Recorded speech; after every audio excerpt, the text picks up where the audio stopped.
Got another correctional officer video. I'm going to talk a little bit about if corrections is as bad as the people on the outside looking in, people in society, the public, the news press. Is it as bad as they paint it to be? If you still on the fence about applying to become a correctional officer, you unsure, you trying to decide, do I want to make this jump and just go ahead and put the application in? And this is the video for you. I'm going to give my personal opinion, someone who's been working in corrections for 14 years, my views on if it's as bad as the media portrays it. People on the outside, it's a lot of negativity that you see on the outs. Some of it is warranted. You got a few bad apples. When you work in corrections, you got officers that do things like take bribes from inmates. They have inappropriate relationships with the inmates. They use excessive force. But me, honestly, my opinion, majority of the people that work behind that wall in the prison every day are just trying to do their hours and go home. So let's talk a little bit about that, man. You know what I'm saying? This is the first thing I feel. It's not as dangerous for people working inside corrections as the media and as like the public portrays it to be. You might see a lot of stuff on movies. A lot of that is sensationalized. It can happen, but majority of the time, the inmates are just trying to do their time and go home. Most of them are like that. Most days working as a correctional officer is pretty routine. It's pretty boring stuff. It's the same thing every day. Most days I go in there, I'm working on the unit. I'm sitting there. I do my rounds. The inmates do the same thing every day. They either working out, reading, watching TV, go to the rec yard, go to class, go to their job that they have, stuff like that. And it's a pretty routine day. Not hardly anything happens. But like I said, you got that small percentage of the time where things do go wrong. You might have a fight. We had altercation. Inmate commit suicide. Multiple inmates fighting. Inmates refusing to lock down. A riot on the rec yard. A natural disaster could come through. Then like some of the stuff I mentioned.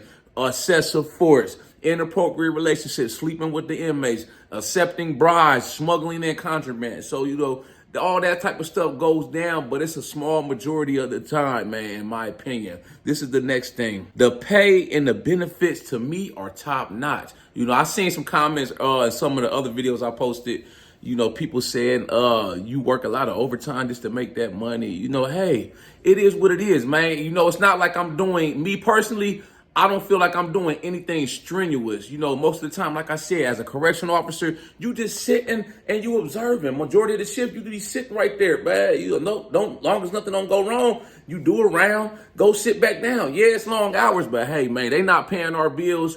You're not about to put any money in my pocket. So, hey, if it's money to be made and I can increase and boost my salary, then I'm going to take full advantage of it. Because most jobs out here, let's be realistic. You capped at your salary. No matter how much over your 40 hours you go every week, you're going to make that same salary. Whether you're making $60, $70, $80,000, coming into corrections these days, most rookie officers starting off 50, 60, some, depending on where they at, starting off almost 70,000. And that's before the overtime. It's a lot of overtime to be had. If you damn where I work at, you could work damn near every day if you want. Even your days off, you could pick up overtime shifts. We got officers damn near making close to $200,000 a year. 200,000. I make 140, 150,000 damn near every year, just picking up my extra shifts. And you got people that's going harder than me and who you can't be mad at them because not everybody can do this job. They the ones putting in the hours. We the ones there putting in the hours. We the ones signing up for the overtime when nobody else wants it.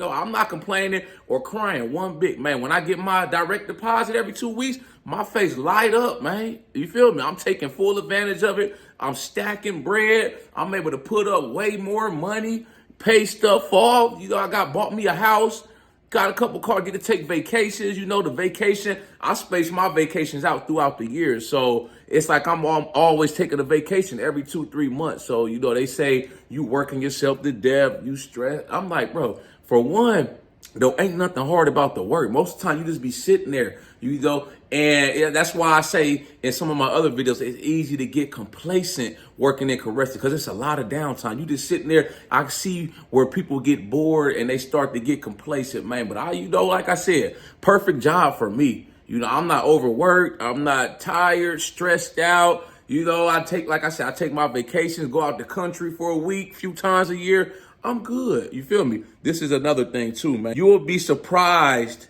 how many people make a career out of corrections and they end up retiring and living a good life, man. I know so many people that have retired from corrections. A few of them, they go to my gym. I see them all the time. You know, they doing good. You know, a lot of them just chilling at the crib, or they may have picked up another job, or they started their own business. They doing good. You know, a couple of them I talked to, they said that they make more money sitting at the crib from their pension, retirement, investments, all of that. Social Security, supplement, if they got military retirement, they making more money than when they was working at the prison. So, you know, that gives me something to look forward to, you know. And like I said, everybody can't do this job, but you'll be surprised. It's a lot of people that work in corrections in some capacity. All of us ain't officers. You got counselors, secretaries, case managers. You got people that work in the warehouse, recreation officers, chaplains.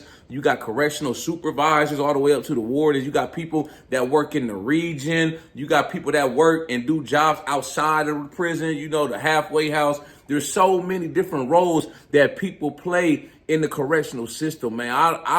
If I had to imagine how many people work in corrections, I know for the BOP, we probably got, it's got to be probably 100,000 plus employees. So you imagine when you factor in the state and the county, you down there probably looking at millions of people that work in corrections or have some point in their life worked in corrections. They may not have done their whole tour. Some people may have quit. Some people may have found another job. A lot of people end up doing the whole career, retiring, or they know, or you got people out here that know somebody that works in corrections. So when I always, you know, strike up a conversation with somebody and they ask me what I do, I tell them, they like, oh yeah, I knew somebody, or my aunt or somebody in my family was a correctional officer for years, you know. So that's always an interesting point, you know. And this is the last thing I want to leave y'all with too, man. You see a lot of stuff about correctional officers dying young. The average life expectancy of a correctional officer is much less than the average life expectancy of, like, I think it's 70 years old or 75. They say correctional officers, and they die in their 50. Me honestly, man, just looking at it from my viewpoint, I really don't see it. You know, like I say, I see a lot of correctional officers, they retire, a lot of them in their 60s, some of them pushing their 70s. Yes, you may have some officers that die, you know, have a heart attack or get in a bad accident, stuff like that. But you got to look at the number of those people versus how many are employed at the prison. So at my prison, for instance, we had a couple people that died from, like, you know, having a heart attack. But that was like, I don't know, a handful of people out of, at the prison I work at, we probably got about, let me see, 300. We probably got over 1,000 staff members that work at that prison. So a few, you know, that's just like looking at statistics, right? Out of a 5,000 people, you know, 1 or 2 are going to die of some kind of unexpected death. You know what I'm saying? So I like I said, man, I think a lot of stuff you see in the media is overblown. Corrections is not as bad as they make it out to be. It's been good to me. Like my 14 years doing it, the good far outweighs the bad. The money's been good to me. It's allowed me to do a lot of things in my life, like travel around the world, pay off a lot of my debt, you know, make good money, have a peace of mind financially. And for what we get paid to do, you can't beat it with a stick. Like I said, most days I go in there, I may work a 16-hour shift, but majority of that time I was just sitting there chilling in the office, just sitting out observing. You know, I got a computer in my office. I'll be online, researching stuff, looking up stuff from my business, and I might do a round, go sit back down. It's a pretty routine day, man. So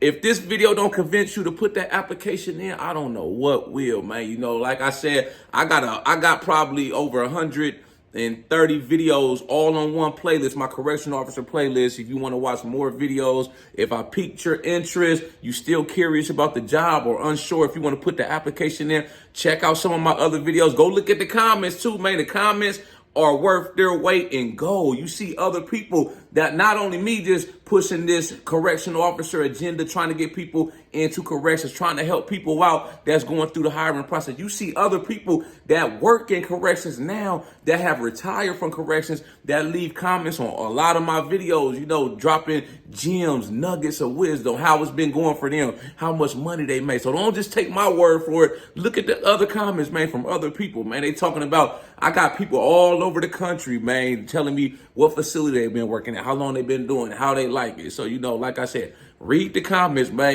If you need more, advice on it. Like I got over 130, damn, they're going on 140 videos. All of them are talking about corrections in some form or aspect. Y'all like this video? Make sure you subscribe to my channel at the Ghetto Bodybuilder. Follow me on Instagram, TikTok at the Ghetto Bodybuilder. I got the merchandise for sale on my website. This one of my hoodies right here. Cut the fluff, keep the hustle. Y'all got any input, thoughts, comments on this video? What's your ideas or thoughts on this video? Make sure you drop a comment. I'll be sure to get back with you as soon as I can. Y'all know how we coming. Let's get motivated.